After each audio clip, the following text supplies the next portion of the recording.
Welcome to the Buy Box Bandits podcast.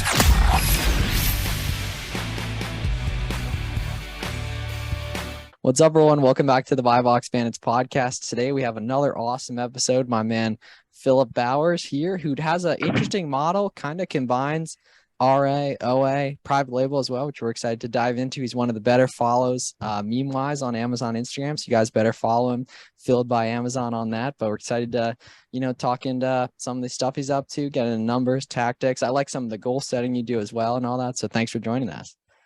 Yeah, man. Glad to chop it up with you guys. So, sweet. All right. You're our second Nebraskan, because Rodriguez is Nebraskan as well. Yeah. Rodriguez is Nebraskan. Yeah. So I have a funny story. I haven't actually asked him about it. That happened last year, but I think it was him with some pools. I showed up to a Walmart with a U-Haul, and I was picking up like 10 pools, and they brought a bunch. They brought like 6 out. Like, here you go, Mr. Rodriguez. I was like, "Ooh, it's not me." And I think that was for him. So they had did you take him? Did you take him?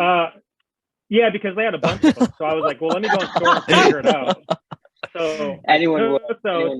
Because they had some left over. I took those. They had some left over, but while I was in the store, I saw another 6, so I grabbed those and had them put in the U-Haul as well. And he just no pools for Tony. No pools for Tony. But cool. All right. So yeah. I think you still got them. So yeah, true. So tell us, how you, we will, he's listening to this geek too, I think, definitely. I want it, definitely. But yeah, talk to us about how you got into reselling Amazon. And I'm curious even which model you started with too, because you do a bunch of them.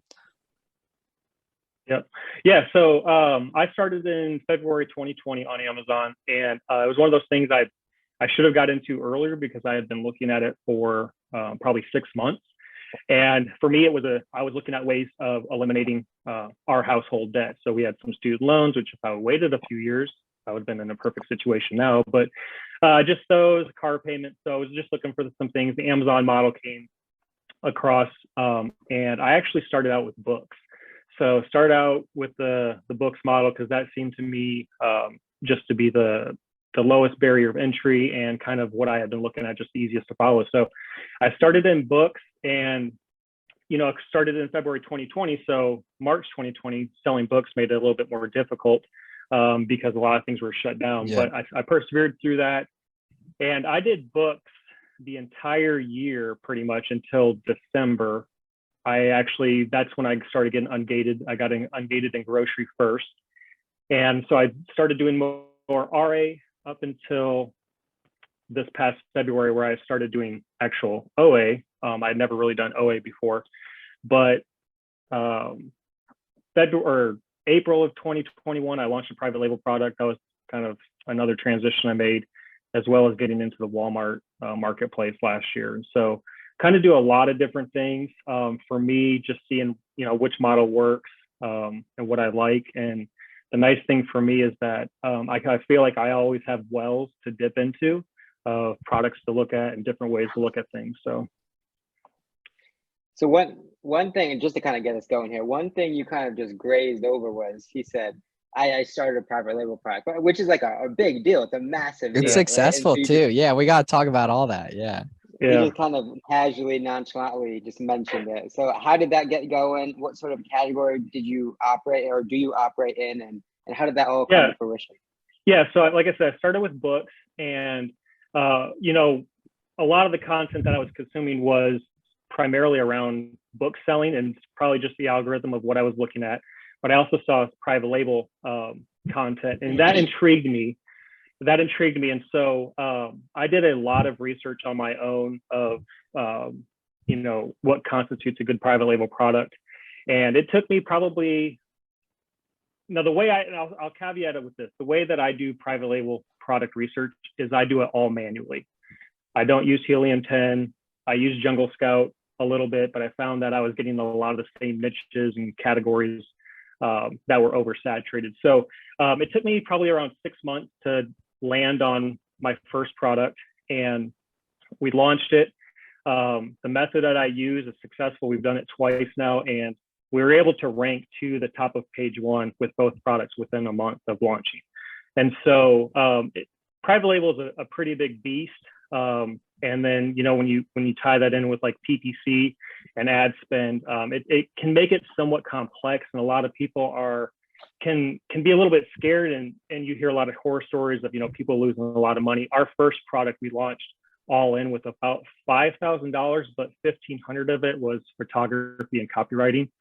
So it was only like 3,500 to get our foot in the door with the product, with the niche. And one of the things that I look at with a private label product is I'm not looking necessarily for home run, which even in the arbitrage situation, a lot of people are looking to scale, and they're looking for a product that is going to make them a ton of money up front, which is great. And you can certainly do that.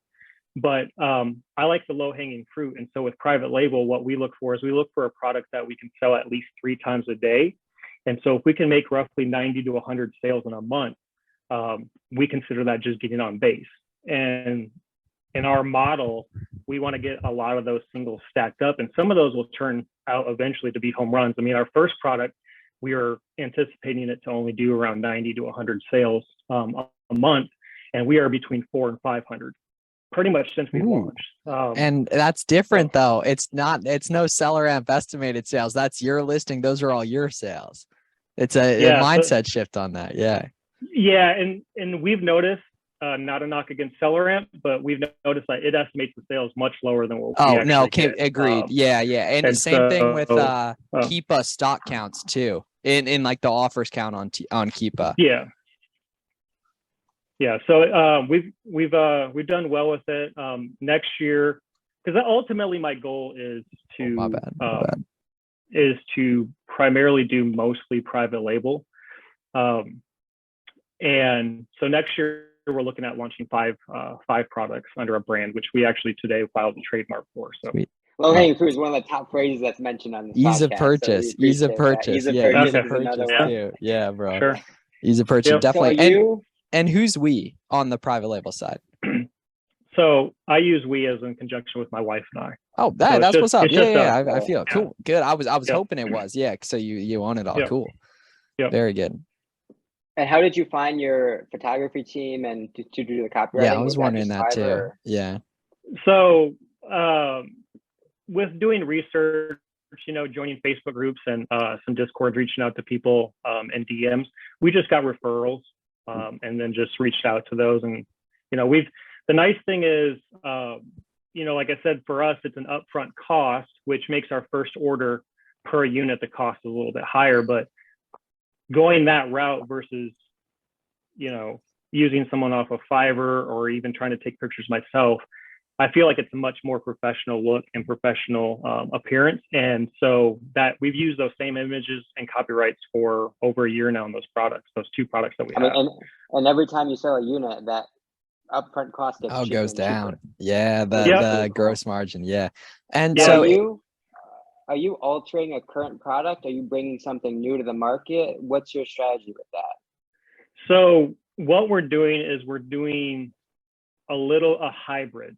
So what I look for is I'm not looking for necessarily to reinvent something or, to invent something brand new. And generally that's going to be because, if I'm having like a mold made, that's going to be much more expensive versus if I'm finding something that I can. So I'll take a step back. The way that I approach a product is I'm looking for something. And when you guys had Trevin, I think it's Trevin Peterson on, he kind of talked about this a little bit, is that I'm looking for something that I can, he used the word unique twist. I just call it a unique selling point. So I'm looking at a product that is doing decently. And for me, that means it's doing at least, or has a BSR of at least 80,000, because if it has at least a rank of 80,000, it's getting some sales.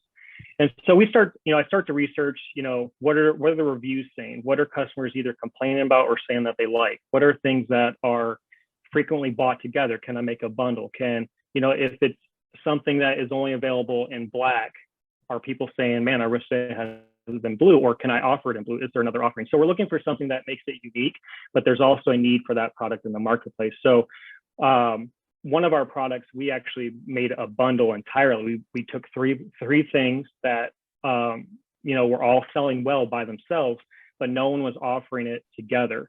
And you could see when you looked at 4 or 5 of the top sellers in this category, which was the office category, that all of those products people were frequently buying together. And so we made a bundle with our first product of 3 different items that people were already buying. There was already, a demand for in the market. And so we kind of operate in that understanding or that mindset when we're looking at doing something. It's just making, not necessarily, we don't really go for the color model or like maybe a different wording. We're looking for something that you can create a demand and, what you talk about in arbitrage, building a barrier of entry around your products, maybe with coupons or whatever. We're looking for something in the same way that we can create a barrier entry that people are not doing. And so if we can bring that to market first, that's going to put us ahead, maybe a couple months even versus somebody who might have that same idea. And what's the big constraint right now? Is it total addressable market of the items is too small, or capital, or getting better at the scale, supply chain?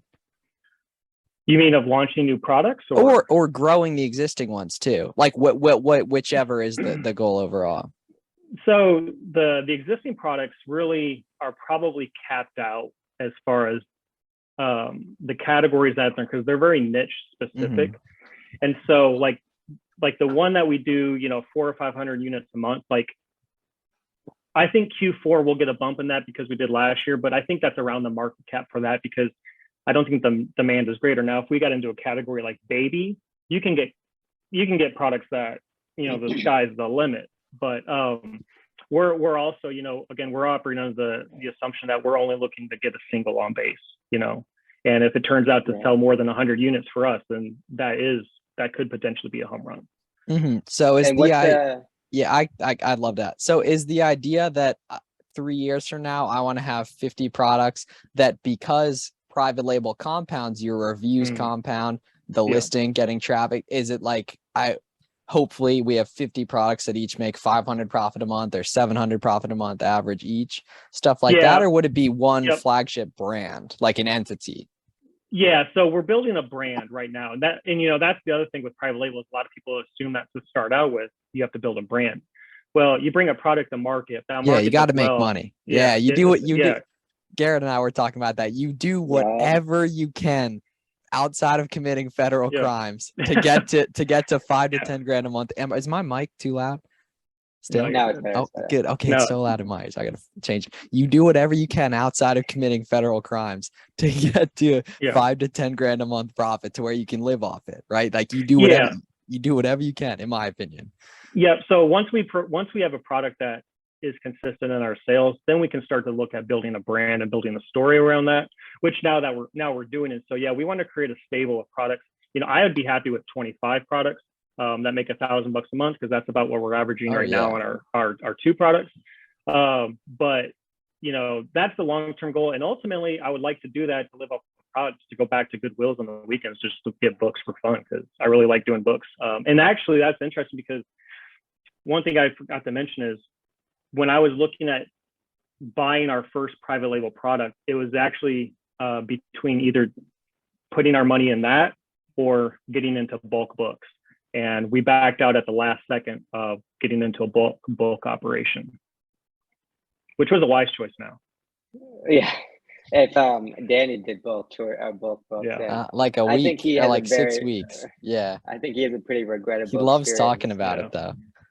Books are great. I mean, it's labor intensive, but everyone kind of messes with. No one wants to do it again, but everyone looks fondly on the time they did it. That's how when we talk to people who did books, that's like the sweat equity that you earn your stripes, so to speak. Oh, yeah. But what are the typical margins you see, like your buy cost or selling price for each of your products? So our margins right now run, and this is before any ad spend, we're at about 45% net, which is like 100 and I think when I looked yesterday, it was like 160 or 170 ROI. But we're selling. So we're selling pump the ad spend, baby. Crank it up. See what happens. Well, here's the thing: is like the goal of private label is to ultimately you want to make sales, but ultimately you really want to get to the top of page 1 where the eyes are going to be, and you do that initially through your PPC spend. So we are really aggressive on the front and in our PPC spend to get ranked to the top of page 1. And so this. I think it was February, I turned off all of my ad spend for 3 months and we didn't lose our ranking at all. And I just recently turned back on. Yeah, I don't need once you're ranked at the top of page one, you're building roots in Amazon system, just like any other product. The more you stay in stock, right, the better chance you are going to get the buy box. It's the same way with private label. The more that you're consistently ranked high, the less you have to spend on PPC. So is it tough to stay in stock? No, last year it was one time because of some shipping delays, but we've got a system pretty much fine-tuned. When we make an order, for 3.5 months worth of inventory, and we can tell pretty quickly within that first month how soon we're gonna have to make a reorder. So we have an order right now. It's gonna be done with production next week. It'll get here like mid-October, and we have enough to get us through Q4. So, and then have you ever experimented with off Amazon traffic of any kind? No, we have toyed around with going into some local stores. Where we are is really heavy into like supporting local, and so like we've thought about getting into local stores retail wise, but not off Amazon. The only thing I have to deal with off Amazon is getting hijackers off of like eBay and stuff that.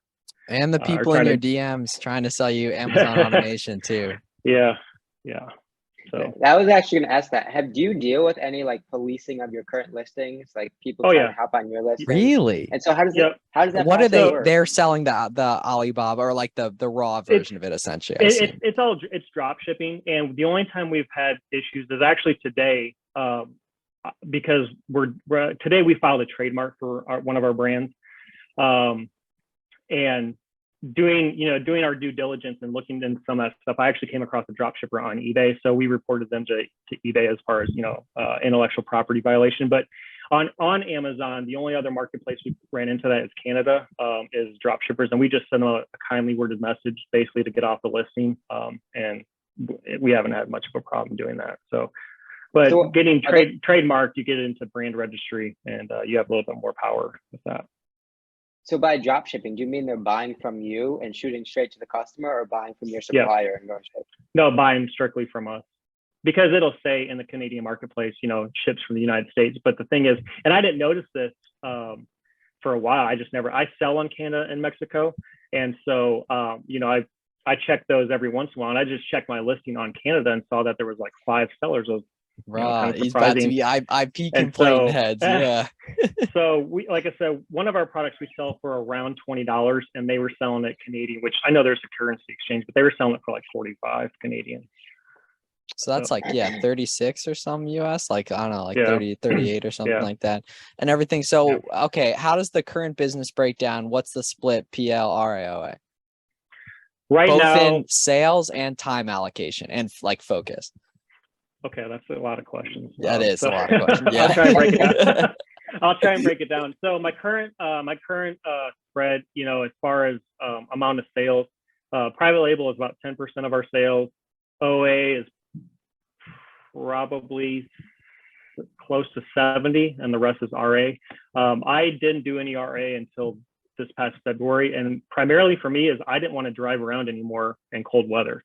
So I was just like, let me do OA for a little while, and I liked it. But I'm heavily focused on the e-commerce mindset. So for me, it's like it's all day.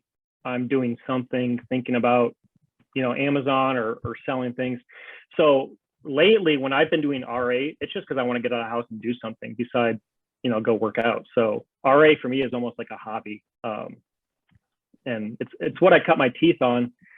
Getting into other categories besides books. So, I don't have a problem walking into a Walmart or Target and finding stuff. And usually I'm not even going in there to look for anything specific. Yeah. So. Jameson seemed like that way, that he just like genuinely just like doing, Jameson Philippi. Yeah, I know of him. Yeah, right. He literally, it was the exact same way. He just seemed like he really he just liked doing ours. Like, I feel it. Yeah. I feel it. What were you saying, Garrett? I was just gonna say Jameson's a good dude. I saw him with him in Vegas. Oh, for real? Mm-hmm. Yeah. Damn, I don't know why I didn't ask that. Yeah, I don't know why I didn't ask that. Cool. He goes and buys a bunch of liquidation. We were talking about that. Yeah. Oh yeah, that we were talking about. Yeah. In terms of OA, how are you actively sourcing? Is it all manual reverse sourcing? Mostly it's reverse sourcing, storefront stocking. Occasionally I'll do manual. there's a portion of our business that is discontinued products. And so that is mostly manual because, I use I use SellerAmp. I use a lot of tools. And some of those you got to dig for the sites that you can find those things on. But, and that, if you watch anything on Instagram, you'll see that I occasionally post, like I'm selling stuff that's ranked, very high ranked, 500,000, million, like people are going to look over that. But when you really get a feel for Keep It charts, you can see where there is movement, and you can see like if there's movement based on when somebody's in stock. And so some of the discontinued things that we sell are, they're ranked so high because they're hard to find and they're rarely in stock. So one thing I forgot to mention at the start of the episode, thank you, our sponsor SellerAmp as well. Yeah. You guys go get a free trial link in the description. Let's go. I'm gonna wear that for the stream right after this and everything. Sweet. Yeah, sounds good. So, and then in terms of so we got the sales spread. What about like the attention and focus part of things? Like where's the majority of your time going? Yeah, so majority of my time right now is OA. Private label is, we have it dialed in. So essentially we make an order once every 3 months, basically. And that's about the work that we put into those products right now. Now, researching it is a different animal. The last month I've been spending about 30 minutes to an hour a day research, because I do all of my private label stuff manually. And so just trying to decide what our next product's going to be, the niches we want to get in the categories. So there's a little bit of work up front, but the existing products, I basically reach out to our supplier once every 3 months. The OA side, I source for several hours a day, whether I'm buying or I'm looking at things that I want to buy, shortly down the road. And then RA for me is essentially when I want to get out of the house. Now with Q4, it's a little bit different because I'm starting to sell things for Q4 already that are always online this early, but they're in stores. Yeah, we're talking about that last night. That was some pretty insightful stuff, and I'm no doubt in my mind that'll do well for you and a lot of other people as well in that. So, were you ever, as a kid or other times in life, were you ever selling stuff entrepreneurial at all, or is this more so a recent thing? No, I've been doing entrepreneurial things, some legally, some not as legally when I was younger, but I've always had that mindset of starting things and trying new things. So. Yeah, that's cool. And the nice part is now it's really positively impacting you and everything, and for sure, helping out. Yeah, and sure. What inspired you to get on socials too? Because you're one of the better followers for this type of stuff, I would say, on Instagram as well, with all the memes and such. And that's a nice creative outlet as well. But what and how long you been doing it too? I've only been doing the socials since like April or May. Yeah, that's what I thought. Yeah, I just wanted to get into it because I didn't think any of my friends and family wanted to see me post a lot. I've been doing Amazon for a little while now. Yeah. It's one of those things where anybody who does it knows that you'll get those awkward conversations at family get-togethers or when you see a friend. And so I didn't think anyone wanted to just constantly hear me talk about it, because it is something I like to talk about. Yeah, that's why we're here. Exactly. Yeah. We geek out about all this I like stuff. to share things that I'm learning, or mistakes that I've made, and maybe helping someone not make that same mistake. So that's really where that impetus for doing socials was. I feel it. Kind of, I do want to transition back to like the PL side of things. Garrett's like, you guys got to talk. You guys got to get on Zoom, and we're like, probably should either way, like off and then really jam on stuff. But let's hear it. For someone who's completely new with PL, what are some of like the key points to touch on, or just an overview of how to make a good listing and what is it more about what product you choose or how you market it, photograph it, position it? So it's both and. So ultimately, and this is a good way someone who's thinking about private label could go about just doing like a little bit of basic research. If you want to sell, let's just say beach towels or something related to beach towels, right? I don't know anything about that in Amazon, but if you just do that keyword search, you're going to see a lot of things pop up. And if you look at all of the listings on the first page, you're going to very quickly get an idea of who has better listings. And that's one component of it. Like your pictures are one component of a good listing.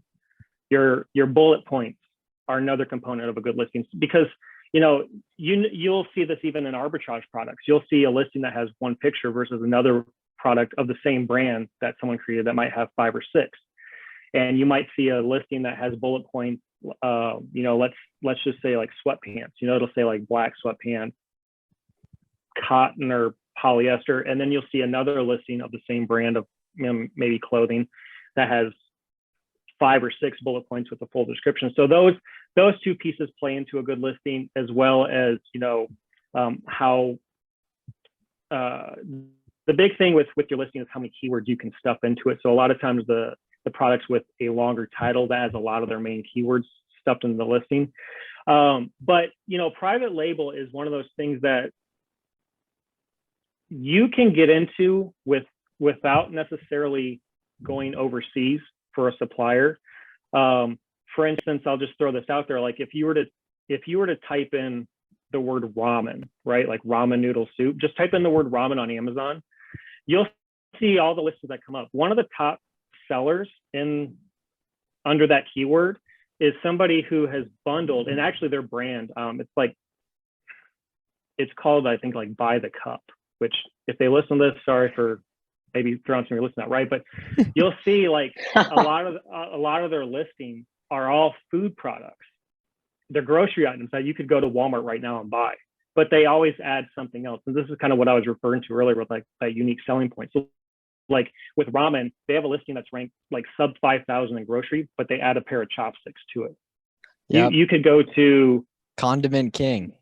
Yeah, you could go to a lot of different places and bundle things together. I've had some sellers reach out to me that said, hey, I'm on a listing with some candy and I got a complaint because they want me to get off because something about a sticker. Well, you look at the listing and there's a sticker in the picture because they bundle that with their candy. And that technically, in reality, that's a private label product. So, something as simple as that of bundling something, maybe, ramen with some chopsticks, right? That can become a private label product. Now, that's not the route that I want to go. But like, for instance, that seller, when you look at their storefront, most of their listings are things like that. They have coffee products that come with a little stir spoon, and they'll probably run a lot of PPC ads because, it's in a category that they're just kind of doing something simple. Competing with ramen, Yeah, but really private label on the front end is really where you're successful. Just like, when you're doing arbitrage, you make your money when you buy. So on private label, if you can research, what product you want to category, what category you want to get into and how you really are going to make it stand apart, how you're either going to improve on something or add your twist that is really going to make it stand out from everyone else in that category, that puts you a foot ahead. Even if it's as simple as like, hey, there's only 10 sellers in this very specific niche, but they all have pictures that are clearly horrible Photoshop jobs. They've been taken with an iPhone on somebody's bed because you can see the blanket behind, whatever. We all seen those listings on Amazon. Like anything that you can do to make your listing stand out. And when you can really tie in pictures, copy, something unique about it, that's really where you start to get private label products that can really stand out and do well for you. It doesn't have to be a home run product, but it can be a very consistent seller for you as you add to your catalog of products. In some of the OA listings that you're buying into or seeing as you source, what's like the biggest point of mistake, right? Is it the picture? Is it the title? Or the bullets? Like, what do you think are lacking in the most listings? For OA, it's probably the pictures and the bullets for OA products. And it's just because a lot of those aren't necessarily always made by the brand. Yeah, like Nike, like half of them aren't. Yeah. Yeah, and so there's a lot of when you talk about like a Nike product, right? Like that brand sells well because of the name. When you start to get into some other products, like you'll see a little bit better listings, but a lot of them ultimately are just not made by the brands themselves. But OA is different because people are searching for, Nike clothing, like when they were looking for, a year ago, looking for wall hair trimmers, like, it was going to sell itself. So some products just sell themselves based on the brand. And in terms of the title, is it best to just kind of jam pack as much information into that title? It is funny how that works. Yeah. Yeah. So, your keyword terms are what people are searching that by. So your heavy hitter, what's going to show up the most is what you can stuff into your title. So, and you'll even see this in Q4 where some listings will start to change their titles and they'll start to add words like great gift for blank. Oh. Great gift for dad, great gift for mom. You'll start to see some of those listings will change on Q4 because those are things that people are searching for. And so if it's in their title, that's like the heavy hitter. And then you can stuff more keywords into your bullet points. And then in your product description, I don't remember offhand how many words you're allowed to stuff in, but it's quite a few. Like it's over 100 things that you're able to stuff into your product description. So those are where you can get some of your tail end keywords, maybe that are related to your product or have something to do. And when you set up your PPC campaigns, you can do like what they call exact searches.